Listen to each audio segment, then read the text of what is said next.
வெளிவிவகார அமைச்சின் ஈடேஷ் கட்டமைப்பில் கோளாறு, ஆவண சான்றளிப்பு சேவைகள் தற்காலிகமாக இடைநிறுத்தம்.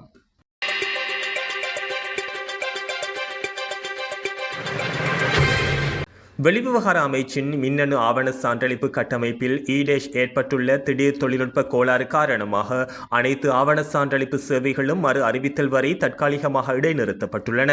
பத்தரமுல்லையில் அமைந்துள்ள தூதரக விவகார பிரிவின் முதன்மை அலுவலகம் மற்றும் யாழ்ப்பாணம், திருகோணமலை, கண்டி, மாத்தறை, குருணாகல் ஆகிய பகுதிகளில் உள்ள பிராந்திய தூதரக அலுவலகங்களின் சேவைகளும் இவ்வாறு தற்காலிகமாக இடைநிறுத்தப்பட்டுள்ளதாக வெளிவிவகார அமைச்சு விடுத்துள்ள அறிக்கையில் தெரிவிக்கப்பட்டுள்ளது.